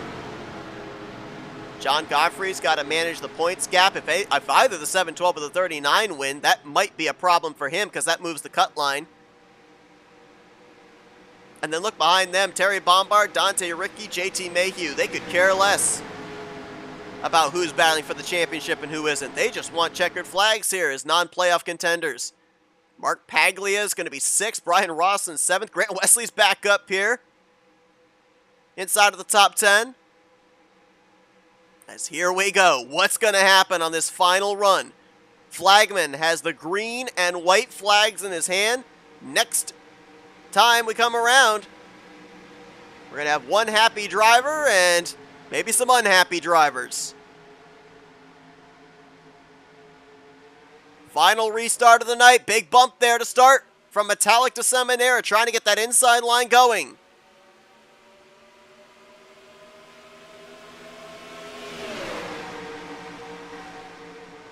Seminara's clear. Does he stay to the bottom or does he move up to block the one of Jeremy Jeffries? For the time being, he's going to stay glued to that yellow line. Make sure not to leave any room down there for a move to the inside. Big push on the top, though. John Godfrey shoving Jeremy Jeffries in that second lane. Inside gets the advantage on the drive into turn 3. Seminara is clear once again. Jeffries will try a last-ditch effort here. Tries to get a push from John Godfrey. I don't know if he's going to have enough. Metallic is boxed in. He can't make a move. Seminara keeps it glued down to the inside, and Bob Seminara is going to win his way into the round of 8. So that's 5 we know that are going to be battling in the second round of the playoffs. DeSpirito, Sullins, Schilling, Jeffries, and Seminara. But who the other 3 are going to be, we're going to have to wait for official scoring. But Bob Seminara, that is his first victory on the season. And what a time to get that checkered flag as the Florida gang sweeps the first round of the playoffs. And Bob Seminara, who led 10 laps here tonight, led the most important one, that final lap in the one-lap shootout here in the conclusion of tonight's second playoff race, the first elimination race. And now we await with bated breath who's moving on to the round of 8, who is eliminated in what I believe was the biggest playoff field that the Talladega Challenge Series has ever had. 15, 8 drivers moving on, 7 drivers will be eliminated.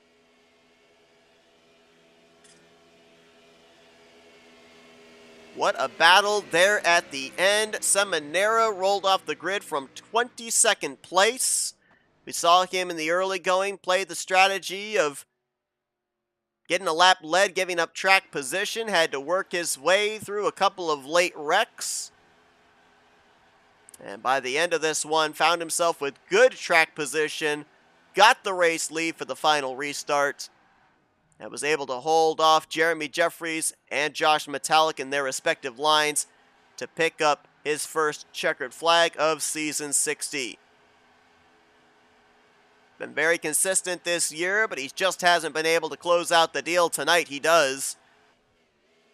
And he's looking to add another championship to his trophy collection. Seminara, at least a two-time champion, I believe, in the Talladega Challenge Series. Multi-time champion, I know that much. And you can just see the elation, the relief, the excitement. I think there's a lot of different emotions going on right there with that very lengthy burnout on the front straightaway. Let's take a look at the finishing results. You've been seeing them scrolling on the top of your screen.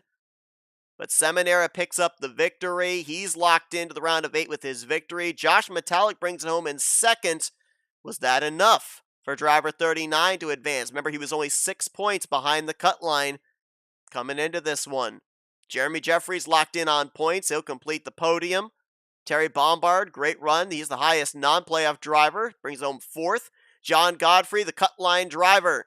I think he might have done enough to point his way into the round of 8. He brings it home with a top 5. JT Mayhew, Dante Ricky. A couple of other non-playoff drivers. 6th and 7th for them. Chuck McClure brings it home in 8th. He was 4 points behind the cut line. Did he do enough? Things are going to be super close around that cut line, I do believe, once everything's calculated. Mark Paglia, 9th. He was 8 points behind the cut line. Richard Martin, 10th place. He was above the cut line by 12 points. I think he was able to do enough. I think he's advancing into the round of 8. So that's, 6 drivers now that we know. I think Greg Palmer, you can also add to that list. He was a total of 14 points ahead of the cut line. He brings it home 12th, right behind Grant Wesley. I could be wrong, but I think if I were to wager a guess, I believe that the 8 drivers that came into this race, 1st through 8th, I believe most of them are moving on. I'm going to have to do a quick calculation between Godfrey and Bernie Mobbs. Well, actually, I don't have to do a quick calculation. I'm going to give you who I believe are your round of 8 drivers. We'll wait for the confirmation, but I'll give you my speculation in just a moment. Let's run down the rest of the finishing results. Brian Rawson going to bring it home in 13th. Good run for him. Rodney Sullins was locked in on points. He'll get 14th tonight. Bob Dixon completes top 15. Cy Jones, Doug Kulik, Jessica Shelton, Kelly Causey, and Glenn Harris, the top 20. Shelton, I do believe, after getting caught up in that last wreck, 18th is going to have her below the cut line. She will not advance. Joe DeSpirito was locked in with his win. Brian Schilling was locked in on points. Bernie Mobbs will finish in 23rd. Craig Hagley in 24th. We know that he was below the cut line. He will not advance. And also not advancing into the next round would be Tim Nofsker, as he was one of a number of drivers that DNF'd, along with Emery, Lewis, Roberts, Crivello, Haglin, Donnie Garrett, Wiley Coate, and Doug Maluski. 5 caution flags during the course of this race. And aside from maybe the pit road entry incident, every single one of our wrecks were big ones here tonight. Based off my calculations, we know DeSpirito and Seminara are locked in on wins. Sullins, Schilling, Jeffries, we knew were locked in on points. Palmer and Martin, I believe, did enough to lock themselves in on points as well. That is 6 drivers that I just named off right there. Actually, correction, that's 7 drivers that I named off right there. John Godfrey was 10 points behind Bernie Mobbs. He finishes 5th. Bernie Mobbs finishes in 23rd. That moves Godfrey up out of the cut line area and moves Bernie Mobbs down to the cut line area. With Seminara winning his way in tonight and being below the cut line, I believe that moves him in and Bernie Mobbs out. So if I am correct, I believe that your 8 drivers moving on to the next round of the playoffs are Joe DeSpirito, Bob Seminara, Rodney Sullins, Brian Schilling, Jeremy Jeffries, Greg Palmer, Richard Martin, and John Godfrey. Now, obviously, we will wait for official scoring to be able to make that announcement if it is official or not. But based off my rough calculations, I believe those are the 8 drivers moving on to the next round, which means the drivers that would not be advancing would be as follows: Bernie Mobbs, Jessica Shelton, Chuck McClure, Josh Metallic, Mark Paglia, Craig Hagley, and Tim Nofsker. Those would be the 7 drivers eliminated if my calculations are indeed correct. We will wait, obviously, for official scoring to be able to state who the 8 drivers are moving on. And even then, again, it would not be absolutely official. It would obviously have to run through this week's post-race review, and then we would know officially who the 8 drivers are. But we would give you a tentative idea, at least, leaving the conclusion of tonight's broadcast. The bracket challenge also looks like Richard Martin will be moving on, displacing, I'm sorry, correction, make that Rodney Sullins, rather, would be moving on, displacing Jessica Shelton. And Chuck McClure, I believe, would be moving on, displacing Bernie Mobb. So it'll be McClure versus Sullins next week to see who will face Nofsker in 2 weeks' time. It's time to talk with our top 3 drivers, 2 of which we know are moving on, 1 of which I believe is eliminated, but all with good runs here in this second playoff race, race number 11. Let's kick things off with the driver of the number 1, our third place finisher, Jeremy Jeffries. User was moved to Hey, your Jeremy, channel. set up here in the FRN broadcast booth. You got me? Let's give that another try. It looked like your mic lit up, but we didn't get any sound. Jeremy, you got me?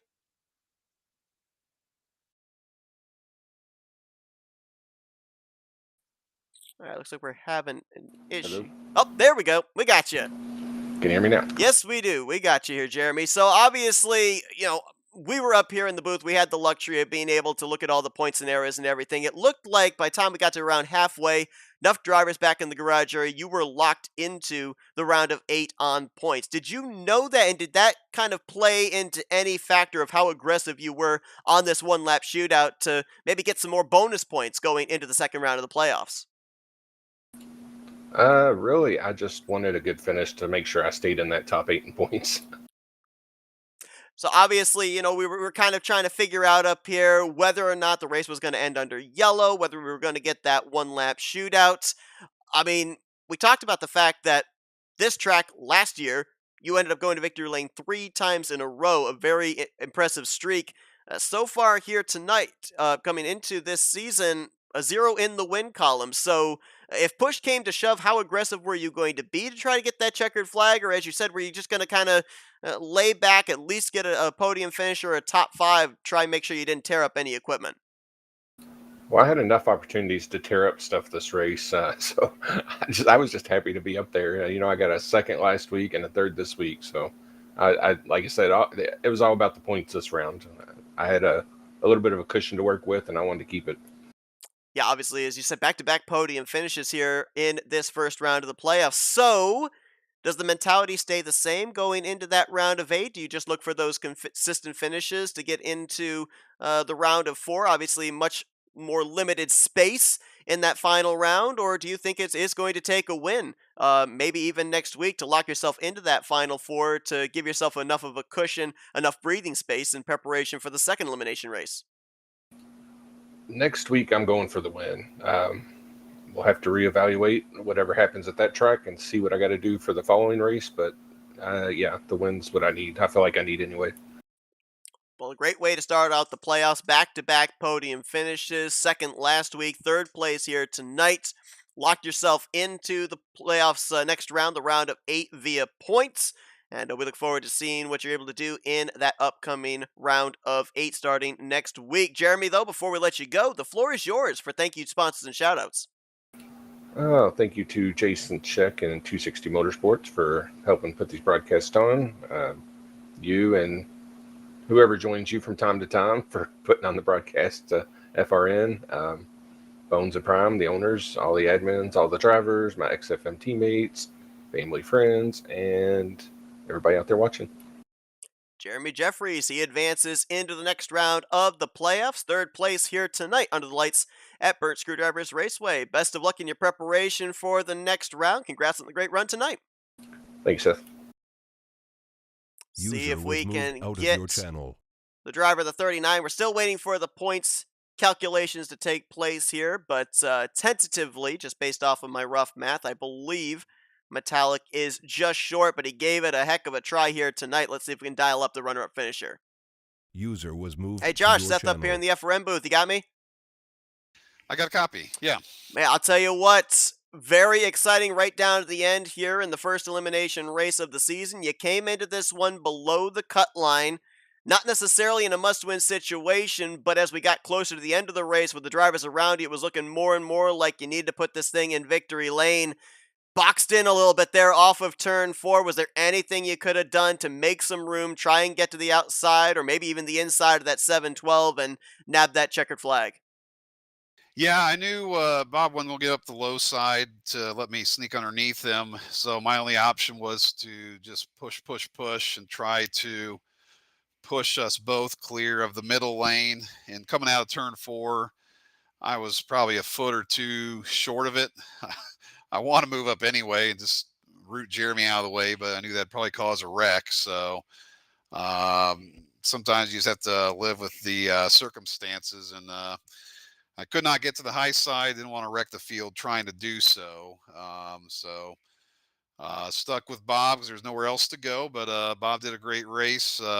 Good strategy. I think he may have stayed out on one of those cautions to get up there. I might be mistaken, but did what he needed to. I know he was down near the bottom of the points, so that win knocks him into the puts him back in, knocks somebody out. So good job to him, and it was fun. Points super, super close amongst the cut line down to the drivers below the cut line coming into this one. And it seemed like just about everybody that was in that window had to deal with some type of adversity here tonight in terms of the big wrecks that we had. You were involved, I believe, in one of the earlier ones. So, how difficult was it to then try and adjust your strategy to get back up to the front by the later portion of this race? Because a lot of big wrecks to have to get through or stay ahead of. Yeah, for my own race, it was crazy. I started up on the front row, and by the time we had that first crash, I was at the back of the field. I didn't get any push from behind, and uh, the three wide came because of that. Then we faded to the back, and that was kind of a blessing in disguise. I got caught up in the wreck, but I had about two bangs of the hammer on pit road, and that was it. So I was fine. But yeah, getting shuffled to the back may have helped me out. And then near the end of the race, was just ahead of the really big wreck and was leading, doing what I needed to, and then got a bump draft and got knocked a little bit sideways out of line. And I was concerned if I tried to move back up, we were going to bumper hooks. So I took it to the low side and um, live to fight another day. So yeah, at the back, the front, in Rex, it was a crazy night. So I talked about this from a commentator's standpoint about it seems like when we have these type of scenarios, whether it be playoffs, whether it's battling for regular season points, whether it's around the cut line during the regular season for maybe the final spots into the playoffs, it always seems like the drivers that are in those scenarios always find each other on the racetrack. I mentioned the fact we had about 5, 6 of you guys that were around that cut line up inside the top 10 here on that final lap. Was there any point in this race, or even from the very beginning of this race, that you kind of approached this as a must win type race, knowing how close everything was going to be, not just points wise, but in how everybody was going to be running in close proximity to each other? Yeah, I went in knowing I was only, I think I went in 6 points below the cut line, I think. But I was like 12th or 13th or something. So it's like I didn't have a lot of spots to make up, but I had a lot of people I had to beat to get those spots. And once I got to the front, just by circumstance, I said, there was a point where I would have pitted. We had a caution. I was 6 laps short. I could pit and get it down to under a half can, and I said, no, I'm keeping the track position. So I kind of approached it as a must win at that point. About the last 20, 25 laps, I said, I got to win. There's guys that are damaged all over the place, and all those guys I'm racing that aren't damaged, those are almost free spots to them. So I just figured it was probably going to be a win to get in type thing. Um, so yeah, it kind of changed throughout the night for sure. Well, you had that good starting track position here tonight, led 10 laps this evening, up there at the front when it mattered the most on that final run to the checkers. We'll have to wait and see if it was enough to advance you into the round of eight, but a great run for you here tonight, nonetheless, bringing it home in the runner up position. Congratulations on that. Before we let you go, we'll give you the opportunity to shout out some sponsors and do some thanks. Yeah, appreciate it. And yeah, whatever happens with the points, it is what it is. If I get in, fine. If not, that's it's all good. But yeah, good to have you back in FRN broadcasting. I know guys look forward to it. It's always fun to upload or bring it up on the weekend and watch it. Thanks to Tim and Wiley. Tim had some pretty bad luck, got knocked out early. Wiley got tore up, so I was the lone admin kind of carrying the flag for us. And obviously, Bones and Prime, the other admins, and the drivers. They keep showing up, putting on darn good racing. And if it wasn't this much fun, I'd be doing something else for sure. But they make it so fun to run these things. It's so tough. So, and good job, Bob, and all the drivers at Advance. So that's all I got. Well, Josh Metallic, second place here tonight under the lights at Burnt Screwdrivers Raceway. We will wait and see if it was enough to advance into the round of 8. But once again, congratulations on the great run here tonight. Thanks again. Appreciate it. User was moved out of your channel. And again, as I said, we'll be giving a tentative who the 8 drivers are moving on based off of points. Points have been calculated, and it looks like as of right now, Metallic would be the first driver out of the playoffs. So we will obviously wait and get official word on that by the end, by the end of the week. Obviously, heading into next week, based off of what might be taking place on post-race admin review. But the driver that displaces Metallic from being the cutline driver to below the cutline driver is the driver that won his way into the round of 8. He finishes 9th overall in the round 1 playoff standings. Let's go down to victory lane and talk with Bob Seminara. User was moved Hey, to Bob, your Seth channel. up here in the FRN broadcast booth. You got me? Yeah, what's going on, brother? Well, I'll tell you what, I think the rest of the field might need to be a little bit worried because the last time we talked to you in Victory Lane, it was last year's season finale. You weren't in the championship hunt then, but were able to get it done in the closing stages of the season. Here tonight, not necessarily must-win situation, but we know how close everything usually is in super speedway type racing.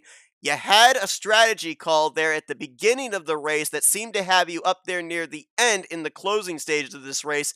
Did it all work according to plan, or how many audibles had to be called during the course of this one? Yeah, there was a bunch of audibles. Yeah, we were close. We got caught up in a couple of things. They were close. I had bad damage, about 20 seconds worth on one of those, where we had that big checkup on the high side. We were pushing up there, Rodney, me, and Joe, and a couple other guys.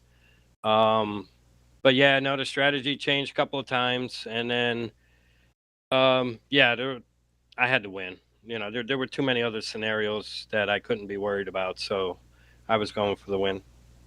Now, one of the things that is the most difficult thing for a driver to do is wait. And in the closing stages of this one, there was the 2 different scenarios. Was this race, with the time of that caution, going to have a 1-lap shootout, or was it going to end under the yellow flag? What were the thoughts running through your mind in preparation for whichever scenario might end up being? Well, I loved where the yellow came out. There was no race. Nobody raced me to the line, and a couple of guys said it was over. Congrats. So my chest was, pumping. But yeah, to 1-lap shootout. It's wild. So let's talk about the round of 8. Obviously, winning your way into the next round of the playoffs.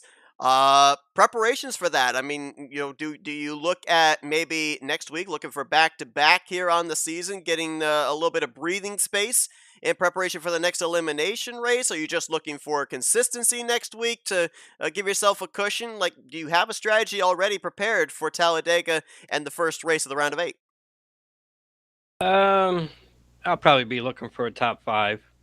That's pretty much. I need a clean race. I've been getting banged around this year, so we'll try to get back up front and run strong. I was more aggressive tonight, even though I started back in 23rd or 25th.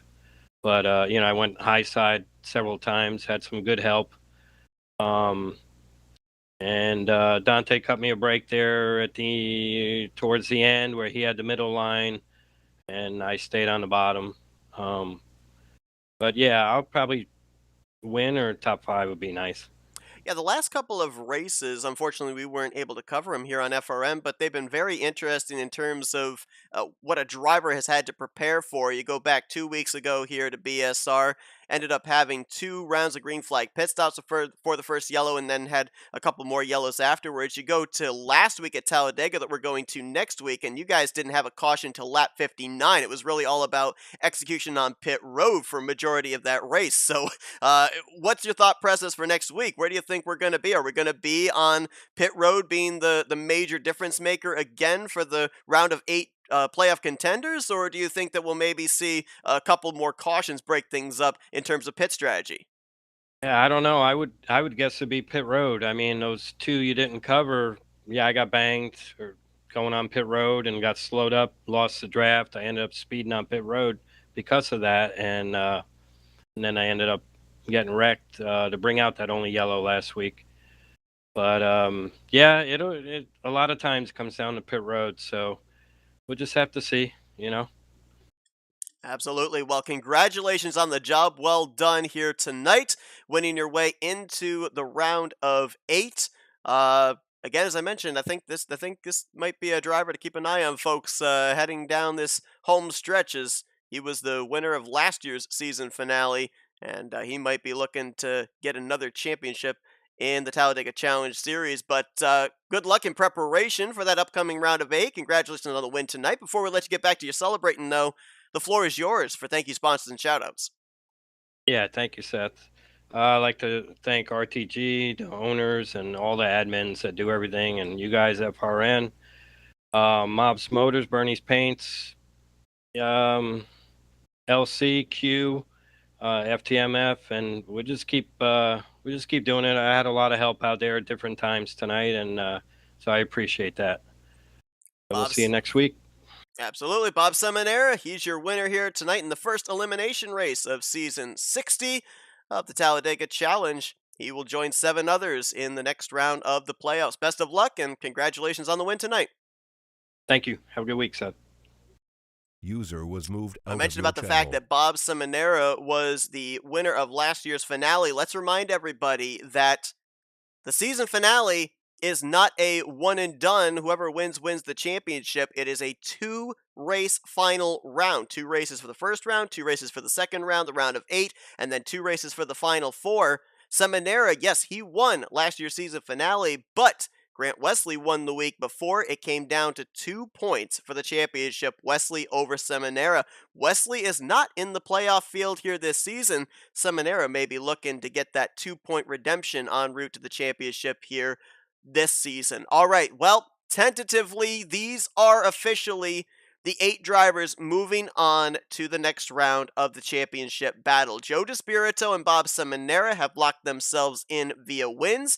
That means that the next 6 drivers in on points would be Rodney Sullins, Jeremy Jeffries, Brian Schilling, Richard Martin, Greg Palmer, and John Godfrey gets the final spot by 2 points over Josh Metallic. So that means Metallic, McClure, Mobbs, Paglia, Shelton, Hagley, and Nofsker. And the biggest playoff field so far for the Talladega Challenge Series are the 7 drivers that are eliminated in this first round. It is now down between 8 drivers to settle out for 2 more races to see who will be advancing into the final 4.